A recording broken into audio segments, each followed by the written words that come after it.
fam, Alexxa is here with another reaction. So today we're going to continue with our Star Trek The Animated Series, and this time with the final episode of season 2 and of the entire series, titled The Counterclock Incident. So that's season 2, episode 6. As always, if you're looking for the full-length reaction to this particular episode or any of my other content, you can find that on Patreon, and the link will be in the description below. And if you cannot support us on Patreon, that's completely fine. You can support us directly here on YouTube by liking this video, commenting, subscribing, and joining our membership program. So without any further ado, let's get into this episode.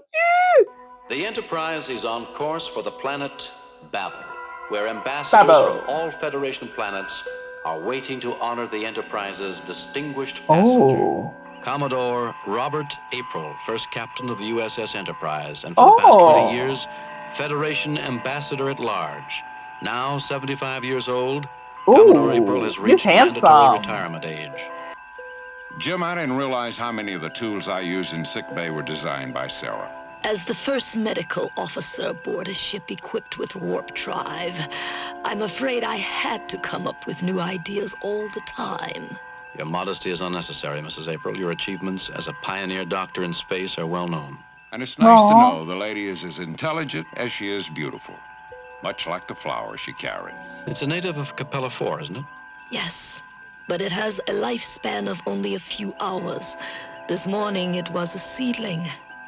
Within a few hours, it will be dead. Excuse me, Captain.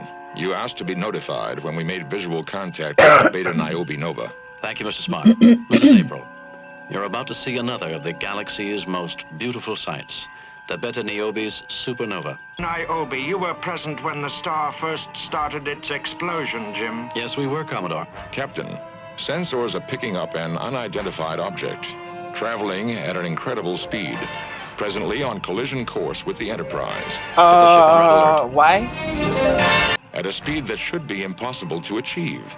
Something on the order of warp 36. No natural object has ever been recorded as traveling at that speed.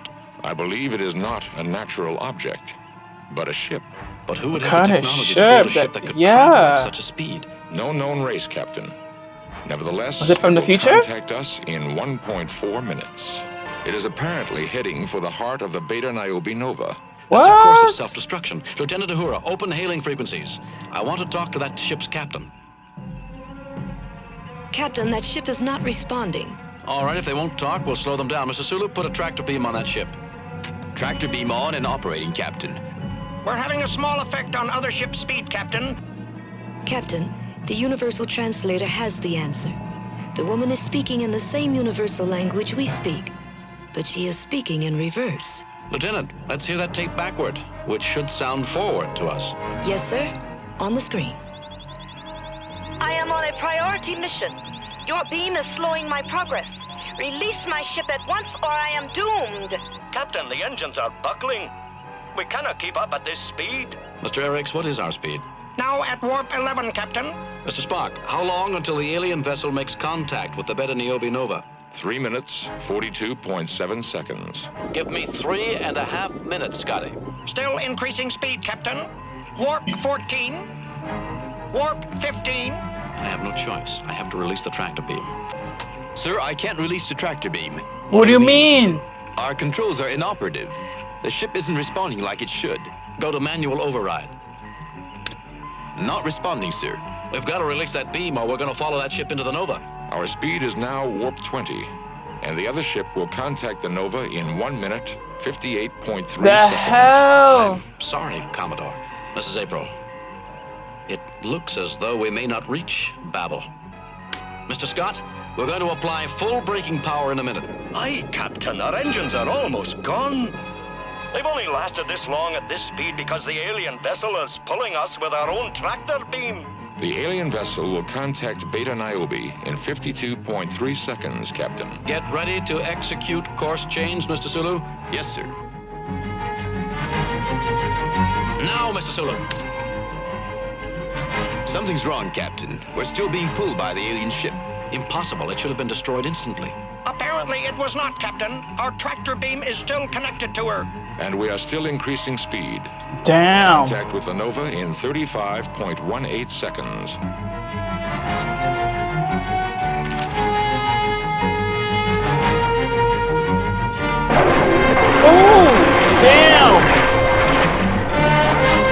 we're passing through the Nova. We're still here. Lieutenant Uhura, can you get us a visual?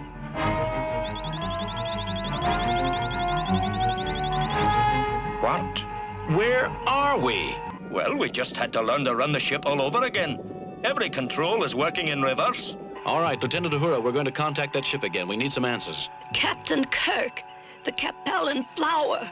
I'm sure Captain Kirk has other problems besides your flower, dear. No, it You came don't back. understand. Before we entered this universe, it was about to die.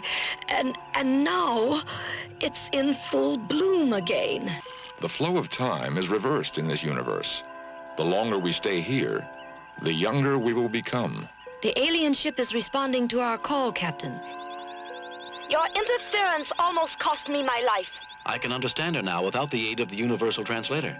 Apparently, our brains are also working in reverse, Captain. We tried to prevent you from entering the Beta Niobe Nova. We assumed your ship would burn up. I had to return to my own universe, Captain Kirk. Well, who are you? How did you come to be in our universe? I am an explorer of space. I was caught unaware when Amphion, previously a dead star, went nova and came to life. I was pulled into the star. But instead of burning up, I passed into a universe where everything operates in reverse to my universe. In her universe, a nova is a dead star which comes to life. And when the explosions of a nova in her universe and one in our universe occur together, it's possible to travel between the two universes. Wow. Then we must return the same way through the two novas.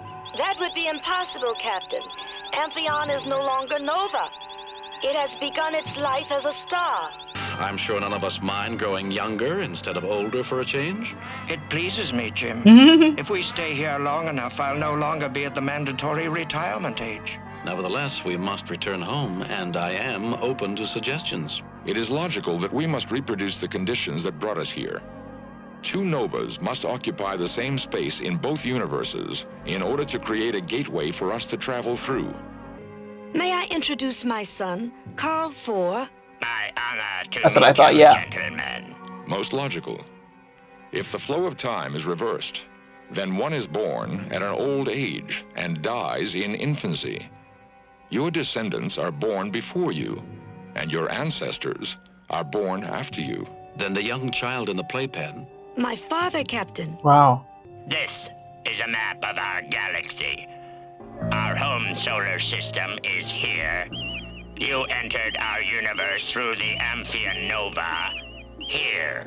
We need to coordinate this to our own universe. Can we do that, Spock? Yes, Captain. Apparently, the two universes occupy the same space, but in different dimensions. By superimposing both star maps, we will see where two stars occupy the same place in both universes. The red spheres indicate where two stars are in the same space. No pair are novas in both universes. If stars begin as dead stars here, then we could bring one to life prematurely. Yes, we could act as a midwife giving birth to a star. We just might get you to Babel after all, Commodore. I'll be glad to get home, but not necessarily to Babel. It only means the end of my career, Jim.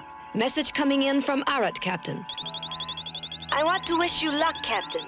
Whether you succeed or fail, the outcome will remain unknown to me. Thank you for the sacrifice of your vessel. It is a small sacrifice, Captain Kirk. How much time before the youngest crew member returns to the time of birth?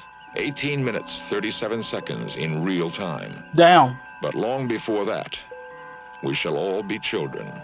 And Captain, that also means we are losing our knowledge. Oh, look at him. Rate. How is our course, Mr. Sulu? I don't know. What am I doing here? What is all this equipment? He's too young, Captain. Mr. Eriks, take over for him. Lieutenant Uhura, report to Navigation Console. I'm sorry, sir. I don't understand all this equipment. What do I do with these controls? Oh, Never wow. mind. Spock, can you fill in for Sulu and Uhura? Yes, Captain. But who will fill in for you? As a Vulcan, I age the slowest. I will be Thankfully, capable we of have the assuming Commodore. command longer than anyone else. But even I will become too young to know what to do. So the Captain's log, Commodore. Supplemental. We have 11 minutes of real time left to reach the dead star. That's 14. Oh my God, look how young he is. Captain. We shall The arrive Commodore with only is moments young to too. spare. We will need to disconnect the tractor beam at the appropriate time. Tractor beam? How do we do that, Spock? Captain, I must assume command. You are no longer able to command the Enterprise. Mr. Spock, as long as I am aboard, I am senior officer. I hate to pull rank, but you will be capable of command only for a few minutes, not long enough to complete the maneuvers necessary to take us home. You are correct, of course. Commodore April, command is yours. Commodore?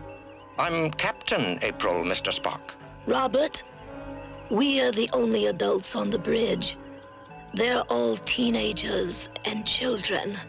No, he's the Hang baby. on. We're going right into the heart of the Nova. Oh my God! Look at Aurora. She's a little tiny little baby thing. We're home. The reverse aging process has stopped. But the Enterprise crew, they're all children. Oh my God! They can enter the transporter. It retains a memory of their original molecular structure. In view of Commodore April's heroic actions aboard the USS Enterprise this stardate, we are reviewing his mandatory retirement and will consider his appeal to remain Federation Ambassador at large. Well, Oh yay! good. Just because someone is 75 years old doesn't mean they're ready to stop giving service to the galaxy. Yes, our trip into the negative universe gave it a second life. It gave all of us a second life. Aww. That was a nice ending to the show.